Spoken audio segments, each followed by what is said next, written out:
चंद्रपूरच्या चोरशिवणी परिसरात शेतातील मोटर पंप चोरीला गेल्यानं शेतकऱ्याचं मोठं नुकसान झालंय। वर्धा नदीवर बसवलेला पंप अज्ञात चोरट्यांनी चोरून नेल्यानं शेतीचं पाणी पुरवठा व्यवस्थापन विस्कळीत झालंय।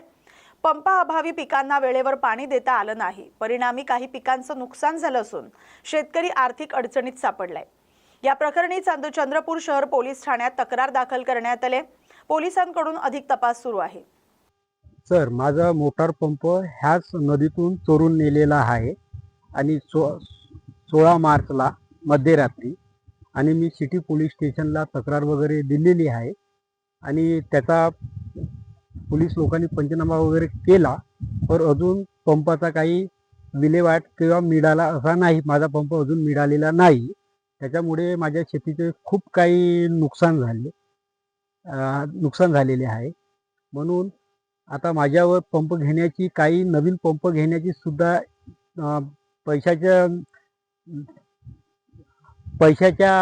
पैसा नसल्यामुळे माझी ताकद सुद्धा काही राहिलेली नाही आहे।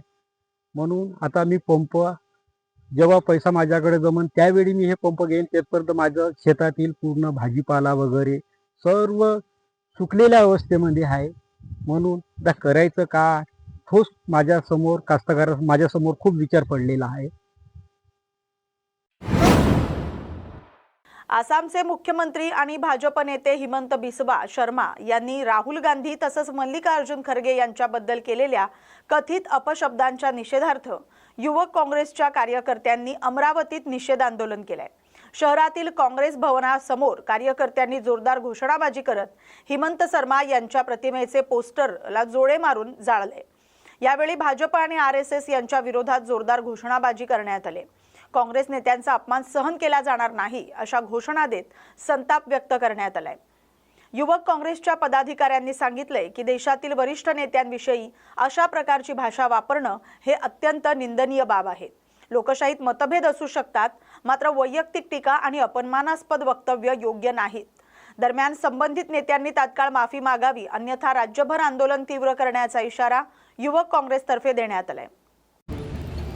आसामचे माजी मुख्यमंत्री भाजपचे नेते हेमंत बिस्वा शर्मा यांनी जो काँग्रेस पक्षाचे राष्ट्रीय अध्यक्ष आहेत मल्लिकार्जुनजी खरगे यांच्याबद्दल जे अपशब्द वापरले आहेत, त्याच्यामुळे आम्ही आज त्याचा निषेध करण्यासाठी मल्लिकार्जुन खरगे हे केवळ एक नेते नाही तर जमिनीपासून तयार झालेले कार्यकर्ता आहे। दलित समाजातून आलेले आणि अत्यंत प्रतिकूल परिस्थितीत संघर्ष करत आपलं एक वेगळं स्थान या देशाच्या राजकारणात ज्यांनी निर्माण केलं आहे, तर अशा एका व्यक्तीवर मनुवादी प्रवृत्तीतून हेमंत बिस्वा शर्माने जी टीका टिप्पणी केलेली आहे, यातून त्यांच्या संकुचित आणि मनुवादी प्रवृत्तीचं दर्शन होत आहे।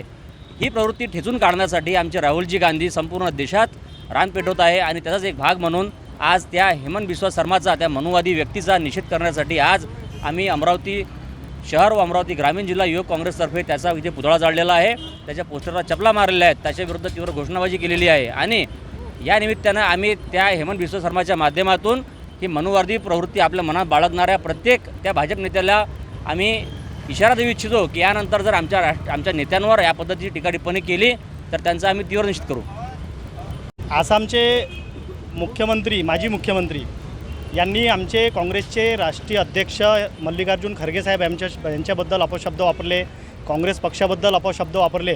त्यांची जी पूर्ण देशामध्ये हुकुमशाही, तानाशाही चालू आहे आणि विरोधी पक्षाला दाबण्याचा प्रयत्न आहे, त्याबद्दल युवक काँग्रेसच्या वतीने त्यांचा निषेध करण्यात आला, त्यांचा पुतळा जाळण्यात आला, त्यांना जोडे मारण्यात आले। त्यांनी पूर्ण देशामध्ये ज्या प्रकारे वातावरण निर्मिती केलेली आहे, त्यांनी असं समजू नये की विरोधात कोणीही बोलणार नाही किंवा विरोधात कोणी येणार नाही। युवक काँग्रेस आणि काँग्रेस सदैव लोकांच्या हितासाठी लढत राहणार आहे आणि या हुकुमशाही, गुंडेशाही करणाऱ्या ज्या सत्ताधारी, ज्यांना सत्तेचा माज आलेला आहे, त्यांच्या विरोधात आम्ही नेहमी युवक काँग्रेस रस्त्यावर उतरून लढणार आहोत। जालना शहरातील नूतन वसाहत इथं महात्मा ज्योतिबा फुले जयंतीनिमित्त प्रबोधनात्मक उपक्रम राबवत एक अनोखा कार्यक्रम साजरा करण्यात आलाय। अखिल भारतीय महात्मा फुले समता परिषदेच्या वतीनं आयोजित या कार्यक्रमात प्राध्यापक कुमार आहेर यांचे गाजलेले एकपात्री नाटक मी महात्मा फुले बोलतोय सादर करण्यात आले। कोणत्याही प्रकारचा डीजे किंवा नाच गाण्याचा वापर न करता केवळ वैचारिक प्रबोधनाच्या माध्यमातून साजरी करण्यात आलेली ही जयंती शहरात चर्चेचा विषय ठरली आहे। या नाटकाच्या माध्यमातून महात्मा फुले यांच्या बालपणापासून ते सत्य संशोधक समाज स्थापनेपर्यंतचा क्रांतिकारी प्रवास जिवंतपणे उभा करण्यात आलाय। त्या काळातील सामाजिक परिस्थिती, स्त्री शिक्षणासाठी घेतलेले प्रयत्न, शेतकऱ्यांच्या समस्या आणि अस्पृश्यता निर्मूलनासाठी दिलेला लढा यावर प्रभावी प्रकाश टाकण्यात आला। विद्येविना मती गेली हा महात्मा फुले यांचा विचार आजही तितकाच महत्त्वाचा असल्याचं या सादरीकरणातून अधोरेखित करण्यात आलं। मी काय बोललो सांगतो, ऐका। आमचा एक मित्र होता सखाराम परांजपे, काय नाव, आपण गप्पा मारायच्या। माझं कोणतंही साहित्य हे संवादात्मक होतं, मग शेतकऱ्याचा असूड असो, गुलामगिरी असो, रामराज्य कसब असो किंवा कोणतंही पुस्तक असो। आमचा एक मित्र होता सखाराम परांजपे, काय नाव, आवाज येत नाही, सखाराम सर, इतिहास सांगावं लागेल। 200 वर्षांनी आम्ही पुन्हा एकदा आलोय, नाही तर लोक आम्हाला फक्त फोटोच बंद करून ठेवतात आणि जयंतीला फक्त बाहेर काढतात, आहे का नाही। आमचा मित्र होता सखाराम परांजपे। सखाराम परांजपे कशात येतं ताई, कशात? दादा, त्या काळात माझे सर्व जाती धर्माचे मित्र होते। मित्रांनो, सखाराम परांजपे, मोरो वाळवेकर, व्यंकय्या, रामय्या, डॉक्टर विश्राम घोले, लोकमान्य टिळकांना तुरुंगातून सोडायला 1.5 लाखाचा जामीन देणारा हा ज्योतिराव महात्मा फुले आहे। असं काय करा, आम्हाला वेगळं वेगळं करू द्याचा, आम्ही सगळे एकच आहोत। आमचा मित्र होता सखाराम परांजपे, काय नाव, सखाराम। म्हणून मी माझ्या अखंडामध्ये लिहिलंय, ताई, धर्म राज्य भेद मानवा नसावे, सत्यानं वागावं ईशासाठी, ख्रिस्त मोहम्मद मांग ब्राह्मण यांना धरावे उराशी बंधुकरी, निर्मिकाचा धर्म सत्य आहे एक, मग भांडण अनेक कशासाठी। तर आजच्या माझ्या 200व्या जयंतीनिमित्त लक्षात ठेवा, जातीचं कुंपण ठेवू नका, प्रत्येक जाती धर्माच्या लोकांबरोबर मैत्री करा, माणूस म्हणून जगा। या जगात फक्त 2च जाती आहेत, एक स्त्री आणि एक पुरुष, आणि या दोघात श्रेष्ठ कोण असेल तर ती स्त्री, कारण ती बाळाला जन्म देते। आमचा मित्र होता सखाराम, झोपेत जरी विचारलं तर या सर क्या बात है, वाह।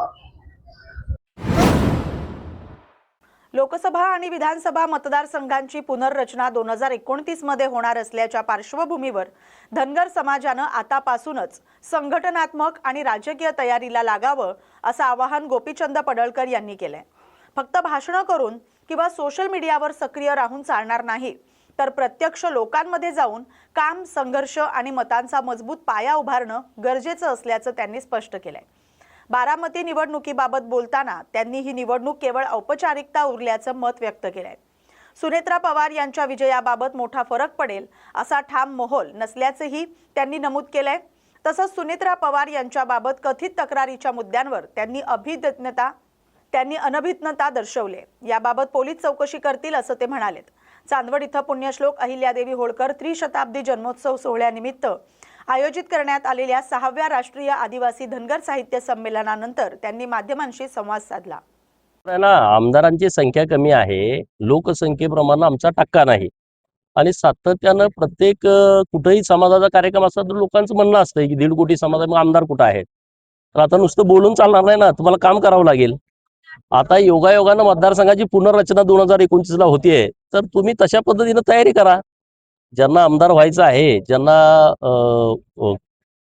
या सगळ्या राजकीय क्षेत्रामध्ये काम करायचं आहे, तर त्यांना रचनात्मकच काम करावं लागेल ना। नुसतं बोलून, भाषणं करून, फेसबुकला फोटो टाकून आमदार होणार नाही। त्याच्यासाठी तुम्हाला लोकात जावं लागेल, मेहनत करावी लागेल, त्यांची कामं करावी लागतील, त्यांच्यासाठी संघर्ष करावा लागेल, आणि मग तुमच्या बरोबर 40-50 हजार मताचा गट्टा तयार करावा लागेल, की मग तुम्हाला पार्ट्या तिकीट द्यायला तयार होतील। हे मी त्यांना सांगितलं, ह्यात काय नवीन काय अशातला भाग नाही।